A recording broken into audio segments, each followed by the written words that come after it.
Somos Doctor Comadre, yo soy Andrés. Yo soy Adrián. Y hoy vamos a platicarles un poco pues de este asunto que consideramos muchas veces como dado por hecho, ¿no? Creemos que la ciencia es incuestionable, ¿no? Un poco, esa es una de las percepciones que a veces tenemos y sabemos que no necesariamente es cierto, ¿no? O sea, creo que hay veces en las que se caen en dos extremos. Hay gente que no se convence por ningún tipo de hecho científico, porque ya tomó una decisión o una interpretación de la realidad, y no importa qué tipo de hecho científico le muestres, no va a cambiar de opinión. Y hay gente que acepta sin cuestionar cualquier cosa que salga en un artículo científico.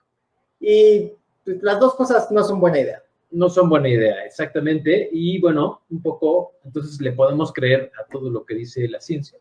O sea, sí, pero no. Así, ¿no? O sea, un poco este es el resumen de nuestra ponencia. Mucho gusto. Gracias por invitarnos. Lo pasamos padrísimo. No, realmente no. Un poco, vamos a abordar justo este tema, ¿no? Primero, ¿qué es la ciencia, no? Porque aquí en Omnisciente ya llevamos varios días hablando de ciencia y pienso que hemos de tener cierto consenso cuando platicamos de qué es ciencia, que a veces es otro tema que damos por hecho, que cuando te hablan de ciencia todo el mundo entiende qué es, pero cuando lo queremos definir nos complicamos, ¿no? Y es muy importante hablar de esto porque no podemos hablar de si le podemos creer o no a la ciencia cuando no terminamos de entender o no tenemos un consenso sobre qué es la ciencia. Por ejemplo, yo soy médico y trabajo en un hospital, y algo con lo que suelo platicar con mis compañeros en el hospital es como la medicina en realidad no es una ciencia. La medicina es una práctica científica. Y la diferencia es importante. ¿Por qué? Porque la medicina no busca contestar una pregunta, busca que el paciente mejore, busca aliviar. El objetivo no es contestar una pregunta. La ciencia, ahora sí que es la ciencia, es una forma de contestar preguntas. Que si lo ponemos aquí, como tienen en pantalla, es la definición de la Real Academia Española. Como normalmente las definiciones tenemos un consenso y dejamos que los de la Real Academia Española hagan lo suyo. Y pues podemos ver si estamos de acuerdo o no, pero dice que es un conjunto de conocimientos obtenidos mediante la observación y el razonamiento sistemáticamente estructurados, de los que se deducen principios y leyes generales con capacidad predictiva y comprobable experimentalmente. La RAE suele ser muy rimbombante y nosotros somos comadres y nos gustan las cosas en español normal. Y por eso, o sea, si hay que explicarle a la comadre qué es ciencia y por qué unas cosas sí y unas cosas no, pues podemos decir o volver a esta idea de que la ciencia es una forma de muchas de contestar preguntas. Hay gente que puede intentar contestar sus preguntas usando una ouija, hay gente que puede intentar contestar sus preguntas de mil maneras, usando el I Ching, lo que ustedes quieran. La ciencia intenta contestar esas preguntas de forma estructurada y de forma sistemática. Y una buena pregunta es, ¿podemos confiar? ¿Funciona esta forma de contestar preguntas? ¿No? O sea, esa es una pregunta sobre preguntas válida. ¿Por qué seguimos haciéndolo? ¿Por qué no recurrir a otras formas de obtener respuestas?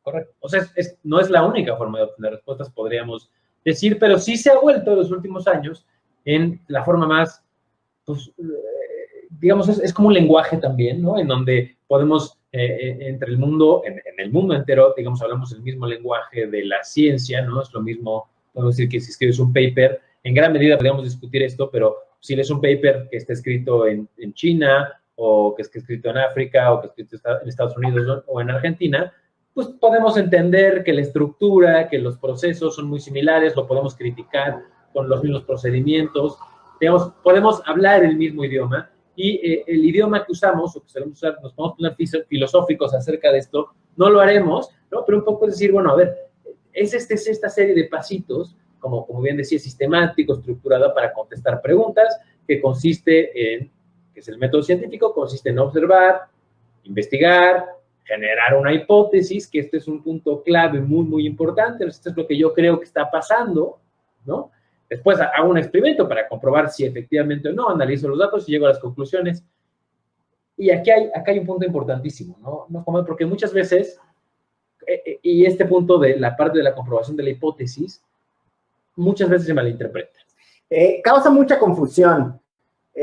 Parte de la culpa es de cómo se frasean las cosas en estadística de forma típica, pero la ciencia busca, de hecho, rechazar hipótesis, no aceptar hipótesis. Digo, en estadística las cosas ahora han ido cambiando un poco. Hay formas alternativas de intentar aceptar hipótesis, pero la mayor parte de las veces, en realidad, estamos buscando comprobar que no tenemos la razón. Correcto. Que es bien diferente la lógica a comprobar que tengo la razón. Existe una cosa que se llama el sesgo de confirmación, en donde toda la información que yo encuentre que se relaciona o que confirma la creencia previa va a ser mucho mejor aceptada que la información que tiende a negar en lo que ya creo. Entonces, muchas veces, inclusive, por ejemplo, si hablamos de quienes creen que el mundo es plano o estas teorías de la conspiración, las evidencias que muestran son evidencias que prueban o que confirman en lo que se está creyendo y no que fallan en rechazar, ¿no? Que es justo lo que hace la ciencia, falla en rechazar lo que se está diciendo. Buscamos contradecir y probar que estamos equivocados constantemente, encontrar maneras de falsear ese argumento. Si no lo logramos, podemos decir que tenemos un argumento mucho más. Ese doble negativo luego causa confusión, ¿no? O sea, fallar en rechazar, pero de alguna forma parte de la idea de que es más seguro asumir que no tengo la razón que asumir que sí la tengo y solo agarrar los datos que confirmarían mi hipótesis, ¿no? Y entonces, un poquito, esa es de forma general, cómo vamos refutando ideas y cómo la ciencia va avanzando poco a poco. Dicho esto, algo que es crucial es que el conocimiento científico, por definición, cambia. Correcto. Y eso es algo con lo que los seres humanos luego nos sentimos incómodos. No logramos entenderlo, o sea, no logramos aceptarlo, ¿no? El que la ciencia esté dispuesta a aceptar, que esa es una de las virtudes de la ciencia, que está completamente dispuesta a aceptar que puede ser que esté equivocado. Pero a todos nos gusta más tener respuestas que tener preguntas, y por eso cuando creemos que entendemos algo, o cuando creemos que algo puede ser una buena idea, ya no nos gusta mucho la idea de cambiarlo, no nos gusta mucho cambiar la idea de nuestras ideas previas de cómo funciona el mundo. Esta forma de andar rechazando hipótesis no es la única, pero es confiable y no es perfecta, ¿no? En este sentido, Carl Sagan decía, la ciencia no es perfecta, muchas veces se utiliza mal, como cualquier otra herramienta, pero es lo mejor que tenemos. ¿Por qué? Porque se corrige a sí misma, ¿no? Es lo que dice su frase, evoluciona y se puede aplicar a todo. Y parte del principio en que no es perfecta, ¿no? Cuando uno parte de la premisa que se puede equivocar, que está constantemente cuestionándose, pues la probabilidad de que esté en un error disminuye, que esa es un poco la idea, ¿no? Si queremos obtener respuestas, este método nos acerca o ha probado a resultado ser una herramienta que nos acerca más eficientemente a la verdad. Y eso es algo con lo que tenemos que aprender a vivir. Por ejemplo, yo me acuerdo que una vez un paciente que veía de forma periódica, llegó un momento en donde surgió o salió un artículo en donde sugería o la evidencia sugería que tenía que dejar de tomar uno de sus medicamentos. Y su reacción natural fue decirme, o fue de alguna forma reclamarme, oiga, pero, o sea, ¿cómo es que hace un mes me dijo que me lo tomara y ahora ya me dijo que no me lo tomara? Bueno, pues es que así es la ciencia. O sea, la ciencia efectivamente puede hacer que algo que considerábamos correcto ayer no sea correcto el día de hoy. Y por ejemplo, y hay mil ejemplos. O sea, nada más en esta pandemia, si ustedes escuchan el primer podcast que hicimos de la COVID, las recomendaciones son muy distintas a lo que recomendaríamos hoy, porque así es la ciencia. La ciencia va cambiando lo que consideramos correcto. Así es. Y ahora, no todo es miel sobre hojuelas. En este contexto puede haber fallas y errores. Y hay muchas, hay muchísimas. Entonces, ¿podemos confiar en lo que dice la ciencia? Sí, pero porque no. Se va a corregir a sí mismo. Y vamos a hablar de, claro, se va a corregir a sí mismo, pero tenemos que estar, o sea, alerta porque hay fallas. Y hay fallas. Vamos a hablar de estas fallas que pueden ser muy dramáticas, ya lo verán, qué tan dramáticas son y que por lo mismo nunca debemos de perder este sentido crítico que es lo que un poco caracteriza al espíritu científico. Hay tres tipos de fallas. Está la falla en elaborar, a la hora de hacer ciencia puede haber fallas. Hay fallas en la comunicación, hay fallas a la hora de que se transmite lo encontrado, ¿no? O sea, que los científicos fallamos a la hora de transmitir lo encontrado y que los distintos mensajeros que hay de esa información científica fallamos al comunicar. Y hay fallas también a la hora de interpretar, ¿no? Quien usa esa información puede usarla de manera negativa o no lograr interpretarla adecuadamente. Y esas fallas hacen que a veces la ciencia no sea confiable, ¿no? Entonces, vamos a hablar de la primera de estas tres posibles fallas, que es la falla a la hora de hacer la ciencia. ¿En qué momentos hay fallas al hacer la ciencia? Y podemos decir que hay fallas intencionales, es decir, gente malosa, que hay incentivos perversos también, ¿no? Para pues a la hora de publicar, pues entre más publiques mejor, y entonces si no te salió el experimento, la revista no te lo, o sea, si el experimento tiene un resultado negativo, ¿no? O tu hipótesis, por ejemplo, no resulta ser lo que tú creías, pues es un resultado valioso en sí, pero las revistas que publican esto tienen pocos incentivos para publicarlo, y eso genera una serie de incentivos que haga que haya gente malosa que diga, pues voy a publicar en cachitos o voy a maquillar aquí mis datos, y eso nos puede llevar a resultados muy complicados. Ejemplo de esto hay varios, ¿no, Adrián? Uy, hay un montón. Y hay fallas que no son intencionales. O sea, los científicos, a ver, hay de todo, pero la mayor parte de los científicos no despierta todas las mañanas pensando, hoy cómo voy a defraudar, ¿no?, a todos mis colegas en el campo de investigación en el que trabajo. Sin embargo, si hay un problema, hay varios. Y vamos a empezar con este, porque es tal vez uno de los más graves. Como ya dijimos, el método científico tiene varios pasos. Un paso, que de hecho no aparecía en la diapositiva que presentamos, es, y de hecho es tal vez uno de los más importantes, es el de reproducir los resultados que se observan. Correcto. ¿Por qué? Porque partimos de la idea de que si yo le digo al mundo exactamente cómo hice un experimento, cualquier otra persona debería poder replicar ese experimento. Y la ciencia tiene una crisis de reproducibilidad grande desde hace un rato. Esta pues es un estudio, mitad encuesta, mitad estudio, mitad revisión estructurada, que se publicó en Nature hace ya algunos años. 1,500 científicos tuvieron problemas o sea, estudiaron 1,500 científicos y encontraron que 3/4 partes no podía replicar otro experimento importante en su campo hecho por otros investigadores. Pero la mitad no podía replicar los experimentos de su propio laboratorio, lo cual es un problema. Esto no es la única forma de crisis de reproducibilidad. O sea, no es nada más el que otra persona... Es como si tienes un canal de cocina y la gente sigue la receta de tu pastel y cuando abren el horno hay un pavo, ¿no? Es así como de... Pues, no, espérame, o sea, ¿cómo que seguiste la misma receta que yo y en lugar de pastel de chocolate salieron romeritos, ¿no? Guácala. Y este es un problema grave porque uno supone que si sigue el método científico debe de salir, o sea, si uno hace el mismo experimento varias veces, va a salir el mismo resultado, como estos experimentos de la prepa o de la primaria en donde pones la leche y la colorante y con jabón y se explota, ¿no? Y ese tipo de cosas, pues eso lo hagas una y otra vez. En mi prepa nunca había leche que explotaba, ¿eh? Yo creo que eran terroristas en tu prepa, pero... Es muy buen experimento, ¿no? Que con jabón le picas y los colores como que explotan. Así, no, pero es muy distinto a... Yo me imaginé algo más... Sí, pero... Yo me imaginé algo más grande. Pero ok, ese es un problema. No es el único problema de reproducibilidad que tenemos. Otro problema de reproducibilidad es...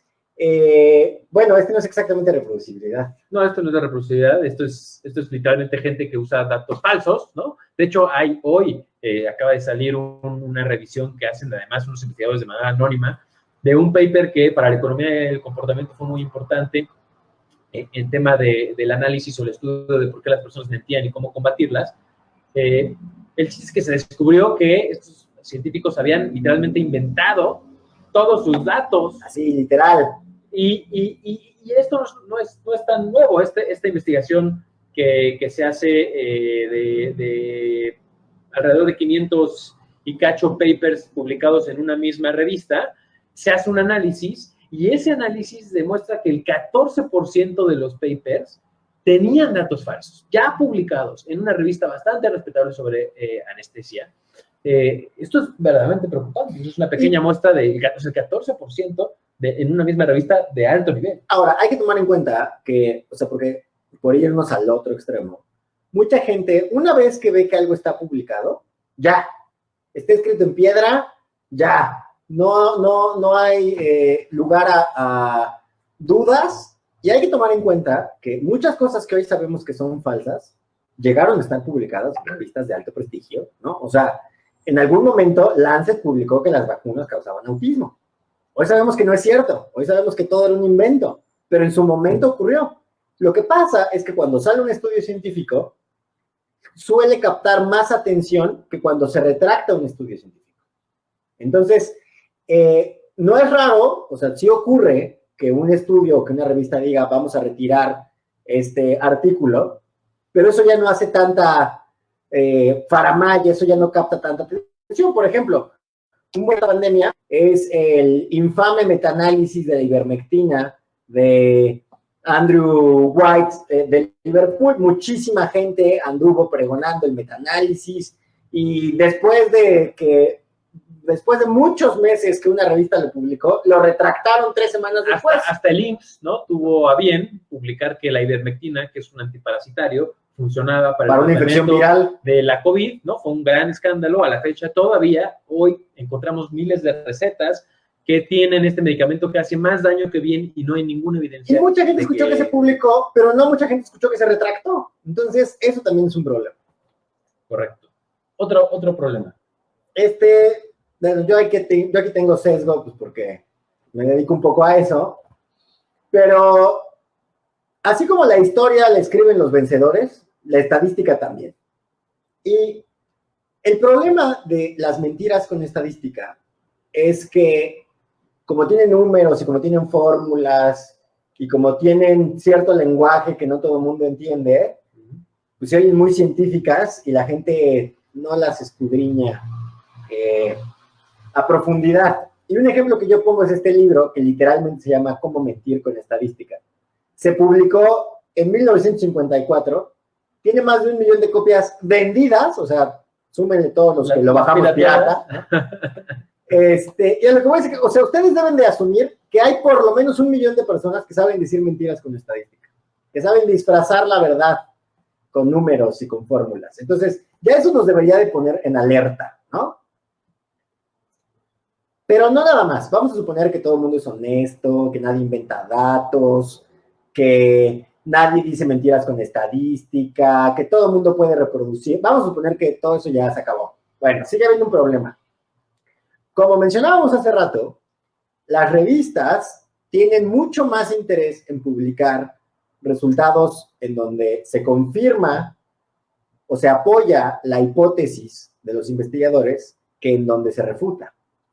Y esto es un problema.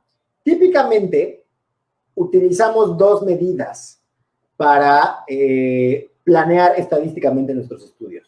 Una es el valor de significancia estadística, la probabilidad de creer que tenemos la razón cuando no la tenemos, y nos gusta dejarla en 5%. Queremos correr un riesgo de menos del 5% de creer que tengo la razón cuando no es cierto. Ya de entrada hay que tener cuidado, porque puede ser que el 5% de las veces estemos creyendo una mentira. Y también pudiera ser que sí tengo razón, pero mi experimento no lo alcanza a detectar, ¿no? Y queremos correr un 80% de probabilidades de que si sí tengo razón, sí me voy a dar cuenta. Y por convención, muchos estudios, sobre todo en biomedicina, se utilizan así. Bueno, ok, vamos a suponer que dejamos las cosas como están y que tenemos 1000 hipótesis y que de esas 1000 hipótesis están representadas en los cuadritos de colores. De esas 1000 hipótesis, vamos a suponer que 10% son verdaderas, que son los cuadritos verdes. Ok, acuérdense que quedamos que 80% de las veces en las que tengo razón, sí me voy a dar cuenta. Es decir, de las 100 hipótesis, 80 me voy a dar cuenta que yo tenía razón. Esto quiere decir que se me van a ir 20. 20 hipótesis. Yo tenía la razón, pero no lo voy a alcanzar a detectar. Y bueno, pues no parece tan malo, ¿no? O sea, 80 veces funcionó.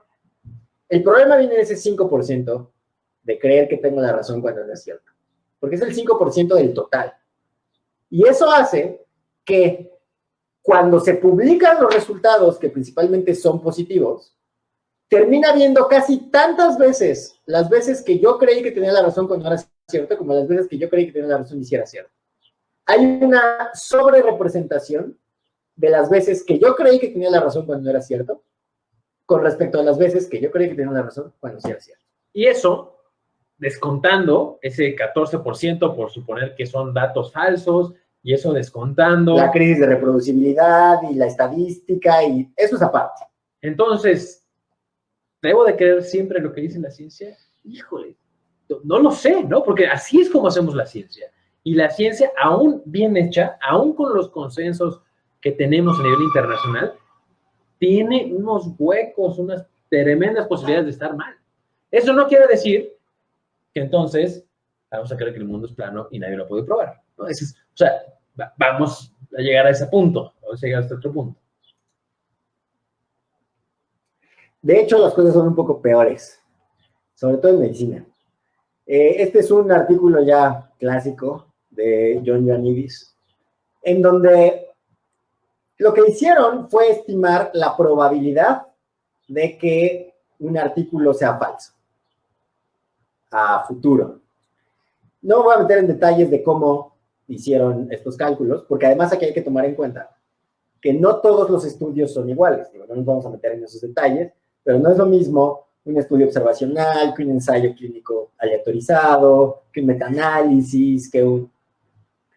Y resultó que para algunos estudios, que por ejemplo son como percibidos como muy sólidos, como los metaanálisis, o sea, muchas decisiones de política pública, muchas decisiones se basan en metaanálisis, bajo esta idea de que el análisis recopila varios ensayos clínicos aleatorizados.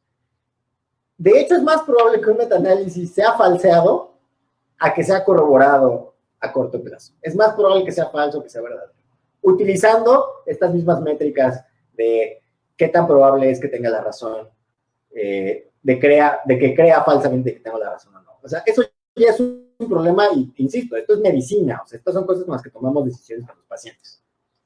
Ahora, la cosa no se detiene ahí. Vamos a suponer, la que sigue, por favor. No.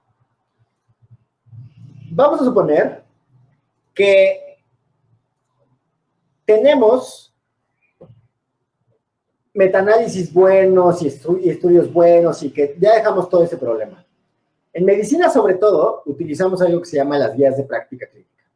Las guías de práctica clínica es como, a ver, como hay muchos estudios sobre diarrea, vamos a juntar expertos en diarrea, a que los comparen todos, a que comparen los puntos fuertes y los puntos débiles de cada uno, para consensar una recomendación basada en esa evidencia de cómo debemos tratar la diarrea.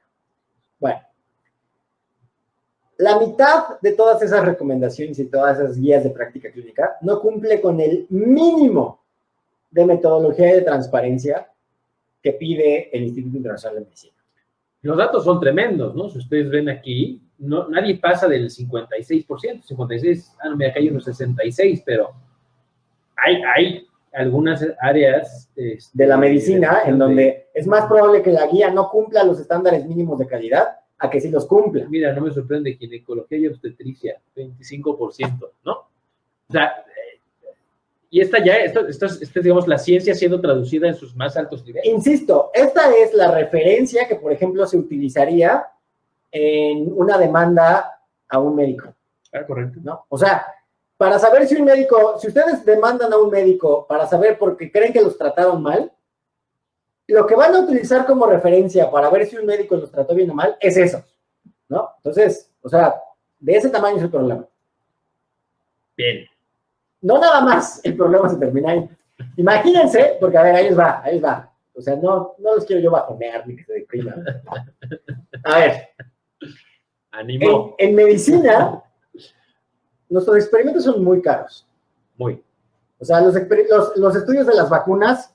Pero en medicina, pero vete a física. Sí, bueno, física además. son más caros, ¿no? Pero como es, por ejemplo, cada ensayo de cada vacuna costó más o menos entre 50 y 60 millones de dólares.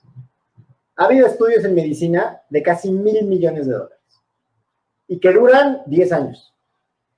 Si ya quedamos que uno de los puntos más importantes de la medicina es la reproducibilidad, imagínate que después de un experimento que llevó 10 años y 1,000 millones de dólares, pues vamos a repetir el experimento. No, espérate, o sea... No, pero imagínate, este ejemplo está peor, pero supongamos que nadie falseó los datos. Sí. Que se hizo perfectamente bien el experimento. El análisis estadístico. Es más, lo hiciste 3 veces, reprodujeron el experimento 5 personas diferentes, ¡pum! Ya, dices, ya la hice, este sí es la verdad. Este es el bueno. Pues no, todavía no es el bueno. Lo que hicieron en este estudio fue ensayos clínicos aleatorizados, los únicos verdaderos experimentos en medicina, que ya estaban terminados y publicados, agarraron la base de datos, no repitieron el estudio, son los mismos datos de los mismos pacientes, y se los mandaron a otro grupo de investigación. Y 35% de las veces la conclusión cambió. Esto es así, espérame, ¿qué? Con los mismos, o sea, si alguien más analiza tus mismos datos, ¿llegaría a una conclusión diferente? Pues más de una tercera parte de las veces sí. De hecho, hoy por hoy hay revistas que están adoptando la política de, no, a mí no me mandes tus resultados, a mí no me mandes tus gráficas, a mí me mandas tus datos. Yo voy a analizar tus datos, porque si yo no puedo encontrar tus conclusiones, no quiero publicar tu paper. Que es una buena práctica, ya platicaremos un poco de cómo hacer estas herramientas que podemos usar para identificar cuando un paper es un poco más seguro, ¿no? Para evitar este tipo de problemas, y este es uno de ellos. Estamos encontrando, o sea, el 35% de las veces es brutal, sumando el 14% que se falseó el dato, sumando todos estos otros problemas que hemos mencionado previamente. Por eso necesitamos estar muy atentos y atentas. No quiere decir que... Ya salió en un paper, vamos a creerlo. Correcto. Bien. Ahora, ya salió en un paper. Que a todo dar. Está bueno el paper. El paper está, ya revisamos, seguimos los consejos que les vamos a dar en un ratito. Que a todo dar. Bueno, hay fallas a la hora de comunicarlo. Para eso, normalmente, quienes se dedican a la ciencia, quienes nos dedicamos a la ciencia, lo hacemos muy mal, ¿no? Algunos hasta nos hemos tenido que poner unos mandiles de comadre y todo para intentar hacerlo un poco mejor, pero en general no es que sea una gran virtud de quienes hacen ciencia el comunicar lo que hacen, se publique en un paper y que alguien más lo haga. Bueno, eso tiene consecuencias. ¿Quiénes son los emisarios de la ciencia? Pues hay de varios, ¿no? Aquí están los periodistas, pero las y los médicos en el tema de medicina, por ejemplo, son los emisarios de los temas de salud, de la ciencia, y hoy sabemos que una de las fuentes de información de esta ciencia de las y los médicos son las guías de práctica clínica, que ya hemos visto que muchas veces, uno, son lentas, se actualizan muy lento, y dos, a veces ni siquiera están bien. Dos, los y las médicos somos muy influenciables, y la industria farmacéutica quiere vender. Y así como ponen anuncios de medicamentos en la tele todo el tiempo, pues también le llegan al consultorio de las y los médicos que una pluma, ya cada vez se regula desayuno, cada vez está más regulado. Más, pero porque claro que sesga la decisión de él o de la profesional de salud a la hora de tomar. De hecho, digo, gracias a que está más regulado, pero así todos esos millones que les dije que costaban los estudios, bueno, las farmacéuticas gastan mucho más en publicidad que en hacer el estudio. Correcto. Así de caro es, así de tanto dinero le ponen. Y así de tanto funciona, ¿no? Porque la publicidad puede hacer que la gente crea algo que es verdad, funciona, como algo que no es verdad. Bueno, ¿qué otros emisarios? Decíamos, el periodismo, ¿ok? Un ejemplo, ¿no? Antes que nada, bueno, decir que muchas veces en la comunicación periodística hay sesgos de interpretación por el antecedente académico, desde la postura en que se lea, el país, la postura política, religiosa, lo que sea. Muchas veces es un negocio, ¿no? Entonces publicas o vendes lo que alguien te paga para decir, ¿no? Literalmente, ¿no? Publicas los papers que dicen que hay que comer más azúcar, ¿no? Tenemos un podcast de la conspiración del azúcar, de cómo la industria del azúcar durante años, desde después de la Segunda Guerra Mundial, le metió muchísimo dinero y falsearon varios papers para hacernos creer que la grasa era el enemigo y no el azúcar, y hoy sabemos que lo que está matando a la mayor parte de la población es el exceso en el consumo de carbohidratos, de azúcar, por ejemplo, ¿no? Y hay veces que se hace con malicia, porque se hace con malicia, ¿no? ¿Y cuántas veces no vemos en estos programas que es que de difusión científica o de salud a charlatanes que invitan a hablar, que pagan para que los inviten y te terminan vendiendo un libro, unas consultas, un nuevo método, unas gotas, unas vitaminas que no tienen realmente un trasfondo científico detrás, sino que intentan falsamente usar argumentos que científicos o estrategias para intentar confundirnos. Pero bueno, aún suponiendo que nada de esto existe y que todas las personas tienen muy buena voluntad, este es un ejemplo de marzo de hace un par de años, en que salió este paper, que era como justo una revisión de el huevo, ¿no? O sea, el huevo ha sido un tema, ¿es bueno o es malo el huevo? ¿No? O sea, el huevo... Cada 5 años cambia. Cada 5 años cambia, y entonces parecía ser como, ok, ya, por fin tenemos la respuesta, hicimos esta investigación, y aquí está el paper, y vemos cómo, híjole, ¿no? Aquí hay unas como capturas de pantalla de... los titulares del mismo estudio. Y dice, por ejemplo, el huevo. Años de investigación avalan su consumo, o sea, diciendo, es saludable comerlo. Pero después dice, ¿cuántos huevos comer? Este nuevo estudio desafía lo que creíamos. Y luego, otro paper dice, estudio advierte de los riesgos de comer huevo a diario. O sea, entendieron los periodistas cosas completamente diferentes del mismo paper y son quienes están comunicando este resultado supuestamente científico, pero la interpretación es, y aquí hay más ejemplos, ¿no? Algunos decían que el paper avalaba el consumo del huevo, y hay papers que decían, no, el huevo es tremendo, y lo que dice el paper es que te puedes comer hasta 6 huevos diarios y no te va a pasar nada en tu colesterol, eso lo sabemos. Pero vean cómo... porque así como interpretado así. Todo el mundo tiene sus incentivos, y a fin de cuentas, quien vende noticias y recibe patrocinios a lo mejor, si tienes una revista y recibes patrocinios de alguien que vende huevo, pues vas a interpretarlo de forma positiva. Si es al revés, vas a interpretarlo de forma negativa. Tenemos este tipo de incentivos a la hora de comunicar que sesgan el mensaje que terminamos dando. No, y a veces, aún sin este sesgo, es difícil la interpretación, porque quien publica en un paper pone estas ecuaciones y pone estos resultados en razón de momios y este tipo de cosas que a la hora de interpretarlo puede resultar complicado para la mayoría de la población, y no logramos, y ese es un esfuerzo que deberíamos de hacer quienes hacemos ciencia, por traducir también esta información y estos descubrimientos a un lenguaje mucho más amigable para otros campos, porque además también se pueden generar sinergias, ¿no? O sea, si tú lees un paper de física, pues a lo mejor dices, híjole, qué demonios, ¿no? O sea, como que no estoy entendiendo bien, y a lo mejor tendríamos que hacer este esfuerzo mayor porque este idioma de la ciencia fuera verdaderamente universal y no se quedara como por nicho, como que es lo que ha pasado. Ahora, vayamos a la parte de las y los doctores, ¿no? Que son quienes traducen finalmente, ¿no? Si, supuestamente, ¿no? Las y los médicos aprendemos cuál es la mejor evidencia disponible para tratar... Para dar consejos. Y dar consejos, ¿no? Esa es realmente nuestra chamba, para eso estudiamos muchos años. Hay quien estudia por lo menos 6, 7, hay quien estudia hasta 16, 18, ¿no? Depende con la especialidad, pero bueno, hacemos todo eso para poder dar consejos. Y tenemos una supercompetencia, ¿no? De ahí un poco el origen de nuestros mandiles, pero es la comadre. La comadre en salud es muy buena competencia. ¿Por qué? Pues porque es adorable. Y los médicos somos así, las doctoras somos medio insoportables. Ahora, la comadre uno siente que lo sabe todo por la experiencia, por la confianza que le tiene, y las y los profesionales de salud creen que lo saben. Puede ser que los dos crean que lo saben todo, ¿no? O sea, porque la comadre te dice, el vecino tuvo esto, ¿no? Y ya vi esto. O sea, puede ser que genuinamente crea que sabe cómo resolver un problema. Y puede ser que el médico crea genuinamente que sabe cómo resolver un problema porque leyó al respecto. Los dos creen que tienen la respuesta. Pero sigue la competencia, ¿no? La comadre da consejos gratuitos y las profesionales de salud te cobran hasta el doctor 130%.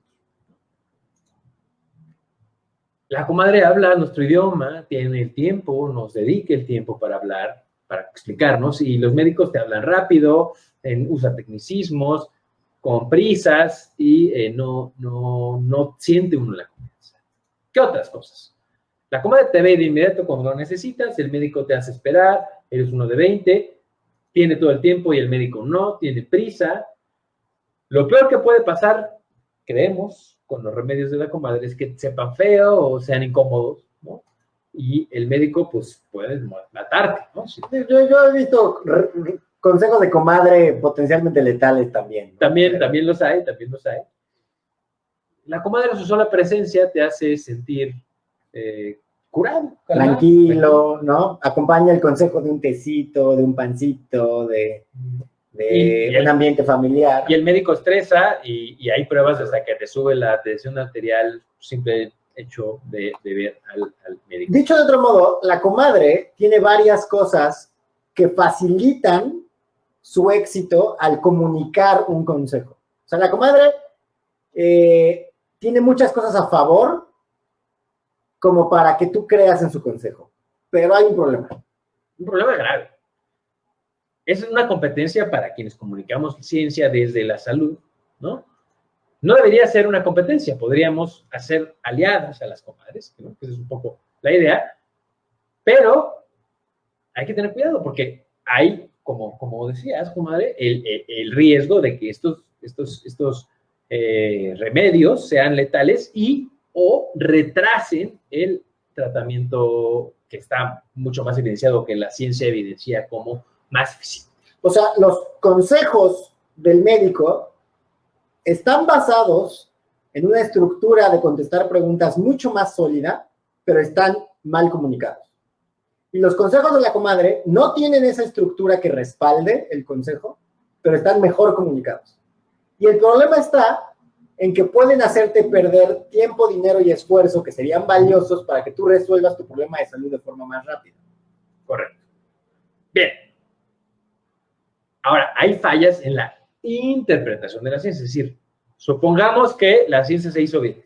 Supongamos que se comunicó bien, que el medio de comunicación, el periodista, la periodista, lo comunicaron bien, o el médico, la doctora, te explicaron correctamente. Ahora, viene este problema. El receptor puede interpretar de manera errónea esta información. Y hay varias formas en donde la gente tiene problemas de interpretación. La mayor parte de las veces no son tan grotescas como esta, ¿no? O sea, solo cuando la gente... Entre comunicación, interpretación y ciencia mal hecha es una mezcla, pero no sí, o sea, perder la oportunidad. Exactamente. O sea, este tipo de errores grotescos solo ocurren cuando la gente es incompetente o perversa. Pero, a ver, o sea, por supuesto es una de las gráficas de las conferencias de COVID, en donde fíjense cómo el valor numérico de la barrita no corresponde con el del eje de la gráfica, ¿no? O sea, nos quieren llamar la atención hacia un número y el eje de la gráfica dice otra cosa, ¿no? En la barrita verde o en la barrita roja. La mayor parte de los errores no son así. A ver, claro que existen, ¿no? Y en cadena nacional. Pero la mayor parte de los errores no son así. Los errores son un poco más sutiles. Correcto, ¿no? Y bueno, a ver, vean aquí, ¿no? O sea, esto tendría que estar por lo menos en un cuarto, no lo está. O sea, un poco, puede ser que lo quieran hacer para resaltar un punto. Está muy bien, pero al final de cuentas hay que tener cuidado. Hay otras menos sutiles, ¿no? Como esta. Digo, menos claras. Esta es el New England, es la revista más importante de medicina del mundo. Este es un artículo mucho menos cargado de política, ¿no? Sobre incidencia de cáncer gástrico. Y pues nos enseñan una gráfica que aparentemente nos está diciendo que un tratamiento disminuye la incidencia de cáncer respecto al placebo. Y dices, pues, oye, pues, dámelo mañana. Muy bien, ¿no? O sea, está en una muy buena revista, tiene datos, trae una gráfica bonita con colores. ¿Cuál podría ser el problema de estos datos? El problema está justo en el eje, en que lo que te están dando es una probabilidad expresada en porcentaje, y que si tú graficas completa la gráfica, pues se ve muy distinta, ¿no? O sea, el tamaño de ese efecto se ve muy distinto. Y esto, pues, es más sutil. Está escondido, pero es más sutil. Y esta manera de ver este problema, también lo vemos cuando interpretamos, por ejemplo, riesgo relativo contra riesgo absoluto, que es un problema muy común, ¿no? Por ejemplo, hace unos años en Reino Unido que de hecho el mismo gobierno, el mismo NHS, publicó unas guías en donde decía que el consumo de anticonceptivos duplicaba el riesgo de trombosis. Los anticonceptivos de nueva generación, ¿no? Estos nuevos anticonceptivos tenían el doble de riesgo de generar trombos. Literalmente así se publicó, y eso generó que profesionales de salud dejaran de recetar anticonceptivos. Esto provocó que un montón de mujeres dejaran de consumir anticonceptivos. El número de abortos y de embarazos no deseados fue tremendo esos años, y todo fue porque alguien interpretó mal, o más bien interpretó un riesgo relativo con mucha fuerza, cuando realmente, si lo vemos en riesgo absoluto, pasaba el riesgo de 0.1 a 0.2. Sí es el doble, pero es muy, muy marginal, y si lo comparamos contra el riesgo de trombos por embarazarse, ¿no? Es mucho más alto, ¿no? Lo mismo pasa, o lo mismo pasó con la vacuna de la COVID. Igualito, ¿no? Empezamos a ver este tema de, igual, el mismo ejemplo, trombos y la vacuna, lo empezamos a ver en términos relativos, y se veía muy escandaloso, pero cuando lo vemos en términos absolutos, y más ahora que se han puesto millones y millones de vacunas, y lo comparamos con el mismo riesgo de tener COVID y trombos, el riesgo es muy, muy marginal. Siempre hay riesgo, pero es muy marginal, y el riesgo de que te dé COVID es mayor. Entonces, esta es otra manera en que interpretamos ciencia bien hecha, datos correctos.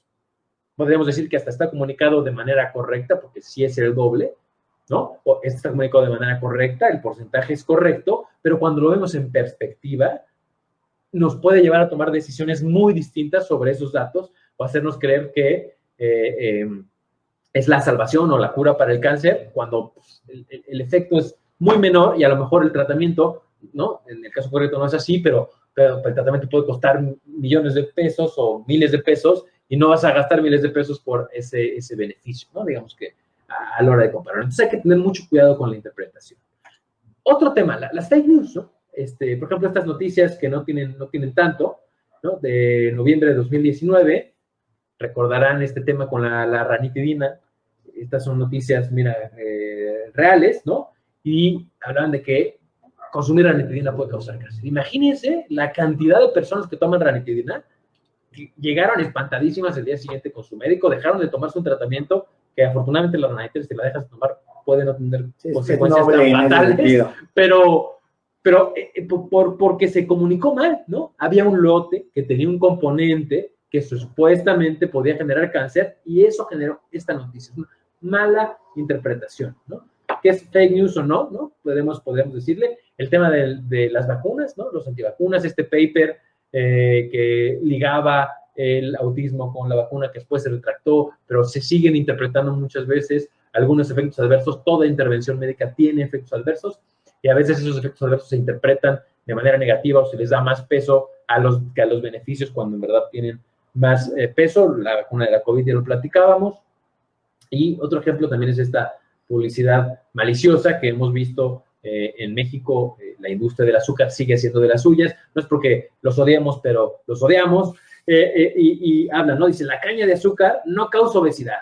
La falta de ejercicio sí. No puede haber nada más falso que eso, ¿no? O sea, la principal causa de obesidad es el consumo de carbohidratos y sobre todo azúcares refinados, y el ejercicio no te lo va a quitar, ¿no? Y pues porque, o sea, a ver, si yo vendo azúcar, pues obviamente quiero decir que el azúcar es buena, porque quiero vender más.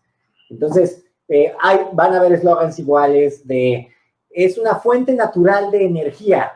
La energía atómica también es una fuente natural de energía, ¿no? O sea, tenemos esta idea de que si es natural, es bueno, y si, ¿no? El cianuro también es natural, o que si es artificial, es malo. Pues los zapatos también son artificiales. O sea, no tiene nada que ver. Es la interpretación que le damos a las cosas, entonces hay que ser muy críticos, ¿no?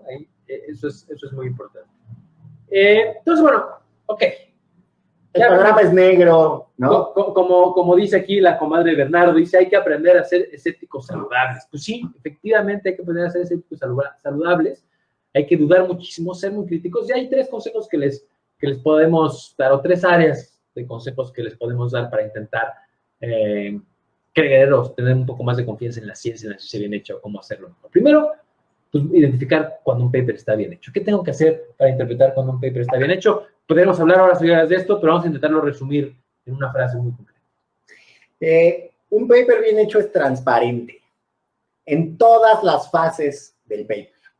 Un paper bien hecho tiene un preregistro, y esto es un lugar que mucha gente ignora que existe o que olvida revisar, en donde antes de que salga el paper, antes de que empiece el estudio, los investigadores dicen, tenemos esta idea, la vamos a experimentar de esta forma, la vamos a analizar así y estos son los resultados que esperamos. Luego van y lo hacen, luego lo publican y las dos cosas coinciden. Esto es muy importante porque muchas veces y durante mucho tiempo hacías un experimento y lo que te saliera, pues qué buena onda, y lo publicabas, pero eso puede tener fallas de origen, de diseño y muchos otros problemas, que por eso es muy importante preregistrar y decir, así estoy diseñando esto porque quiero probar esto. Entonces, es una manera de probar que se hizo bien ese proceso. O tenías una idea, no salió, pero como tienes la presión de publicar algo, pues ahí le cambias un poquito, cambias la estrategia de análisis, cambias el tamaño de muestra, cambias la población para que te dé un resultado positivo y entonces lo puedas publicar. Correcto. Otra cosa que puedes hacer, o que deberíamos de hacer constantemente, es no creernos todo a la primera, ¿no? Podemos también, cuando sea razonable, decir, bueno, a ver, vamos a ver que alguien lo intente replicar. Vamos a ver que alguien consiga los mismos resultados. No siempre es posible, ¿no? Pero... Y los datos, ¿no? Los datos, nuevamente, ahora en los nuevos papers, se suele publicar de la mano el análisis, ¿no? Digamos, el código, el programa. El código de análisis. El código de análisis. Y los datos que utilizaste para sacar tus conclusiones también se suelen hacer transparentes. Si tiene esas cosas, digamos, tiene preregistro, fue revisado por pares, está publicado en una revista indexada, revisada por pares, tiene los datos abiertos y ha sido replicado y confirman el mismo resultado, podemos decir que es un paper que tiene mucho más fidelidad o mucho más, podemos creer mucho más en este paper que en cualquier otro. Aún siendo críticos, muy importante, y muy abiertos a que puede cambiar esto el día de mañana. 2, mensajero de confianza. Mensajero de confianza puede ser un medio periodístico, un periodista en concreto, mi doctora. Esas cosas es importante que sea reconocido, que sea verificado y muy importante que no diga que es infalible. Quien te diga en el mundo de la salud, y yo creo que en el mundo de la ciencia, que es infalible, que es 100% la verdad y que de verdad hagas lo que hagas, esto es la verdad, no le creas. O sea, si ustedes van con un médico y le hacen 10 preguntas y a ninguna de ellas contestó no sé si deberían ir con ese médico. Correcto. O, hoy es así, mañana puede ser distinto, ¿no? Esa es otra buena respuesta para alguien que se basa sus decisiones en ciencia, o que está en un consejo en ciencia, porque así es. Bueno, y asumiendo que las preguntas no fueron de qué lado está el hígado. Claro. ¿No? O sea, ¿no? Sí, porque si falla esas... Si falla esas, sí. Si esas dijo que no sé. Bien, y por último, verificar, ¿no? Verificar, no hay que creernos nada, ¿no? Ni de nuestra mamá, ¿no? Hay que verificar, ser muy críticas, ser muy críticos, siempre hay que dudar, ¿no? Sanamente, como dice aquí Bernardo, ser un escéptico, una escéptica saludable, y, muy importante, entender que puede cambiar. Lo que hoy sé puede ser mentira mañana, eso en la salud nos queda muy claro. Aquí está un poco lo que decíamos de los papers, ¿no? Que esté abierto a los datos, que haya materiales disponibles, que esté preregistrado, que esté publicado en una revista por pares, y, como les decíamos, siempre entendiendo que lo que sabemos hoy puede ser mentira mañana. Y tenemos que estar dispuestos a aceptarlo, porque la ciencia de origen está dispuesta a aceptarlo, y eso es lo que hace que la ciencia sea mucho más confiable que otras maneras de contestar preguntas, ¿no? La manera de respuesta. Estamos ahora nosotros abiertos a sus preguntas. Estas son nuestras redes sociales, @doctorcomadre en todos lados. Hasta TikTok no lo usamos mucho, pero ahí estamos. Están los podcasts que pueden seguir en Spotify, en iTunes, en Google Podcasts, en donde escuchen sus podcasts. Y pues si hay alguna pregunta, nos la pueden hacer llegar por aquí, por el chat, o Javier, a través de ti, tú nos dices cómo hacemos. Me oyen, me escuchan, me sienten, como diría Talía. No, todo bien. Bueno, pues si no, en lo que llega podemos hacer más publicidad. Tenemos un canal de YouTube, también. Ahí contamos unos chismes buenos. Tenemos Twitter. Tenemos el Twitter, tenemos el Facebook. Estamos ahí publicando chismes seguido. Y si tienen alguna idea de algún podcast o algo que les guste que platiquemos, también nos lo pueden hacer. Cuéntenle a su comadre, pregúntenle qué preguntas tiene. Creo que ahí está Javier ya. Este es Javier. ¿Cómo estás, Javier? Todo bien por acá, comadre. Excelente. Oye, ¿alguna duda que te haya llegado por ahí? Creo que no, fuimos sumamente claros. Qué bárbaro. No, es una de las mejores pláticas que hemos tenido al día. Creo que los dejaron sorprendidos. Qué bueno. Pues muchas gracias, Muchas gracias. porras. Y si no, pues parece que no, parece que lo dejaron impactados. Muy bien. Muy bien, pues les mandamos un abrazo grande y esperamos seguir en contacto con ustedes, que sigan teniendo unas muy buen congreso. Muchas gracias por la invitación. No, ustedes, muchas gracias por su tiempo y pues nada más queda finalizar esto. Muy bien. Sí.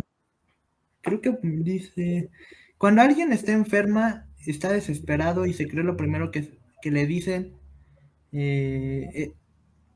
¿Has sabido de pacientes que casi siempre van a una segunda opinión?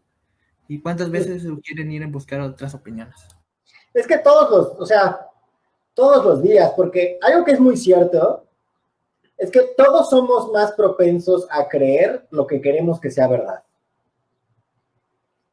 Todos quisiéramos que fuera verdad, que este té, si te lo tomas cuando hay luna llena, te va a hacer bajar de peso. Quisiéramos que eso fuera verdad en lugar de tienes que cambiar tu dieta, ¿no? Tienes que cambiar la forma en la que comes, tienes que hacer un poco más de ejercicio a veces. Todos quisiéramos creer que este remedio me va a curar el cáncer. Todos quisiéramos creer, en lugar de la quimioterapia y sus riesgos y sus costos, todos preferiríamos que eso fuera verdad. Y por eso, cuando estamos desesperados, somos vulnerables, somos todavía más vulnerables a creer lo que quisiéramos que fuera verdad. De alguna forma es nuestra naturaleza, supongo. O sea, de alguna forma... ¿Cómo evitarlo, no? Un poco aquí la pregunta de la comadre Carmen es... ¿cuántas veces sugieren ir en busca de una segunda opinión? Mira, eso es una gran pregunta. Yo creo que siempre es buena idea una segunda opinión, sobre todo en situaciones así, una segunda y hasta una tercera. Idealmente hay que establecer de antemano quiénes van a ser nuestras comadres de confianza, ¿no? Porque puedo hacer que mi segunda opinión sea un chamán que vende veneno de alacrán de Cuba, ¿no? El veneno azul. Y entonces, bueno, ahí... está bien, esa es otra opinión, pero estamos comparando las opiniones con premisas muy distintas. Entonces, si yo quiero comparar opiniones que en general, hasta con nosotros mismos, y eso está probado por la ciencia, es buena idea replantearnos y volvernos a preguntar las cosas, y eso nos puede llevar a mejores soluciones, pero tenemos que compararlo, digamos, en el mismo contexto y con las mismas premisas. Sí, o sea, el día que encuentren una doctora de cabecera confiable, híjole, atesórenla. Porque además de que siempre es bueno ir con el mismo, porque te conoce mejor, tiene cómo comparar, ha visto más historia. O sea, toma en cuenta que, a ver, siempre es bueno ir por una segunda opinión, pero toma en cuenta que en la búsqueda de esa segunda opinión te puedes encontrar mucho charlatán, correcto, que lo único que quiere es terminar de quitarte centavos. Entonces, o sea, volvemos a ser al punto de ser escépticos razonables.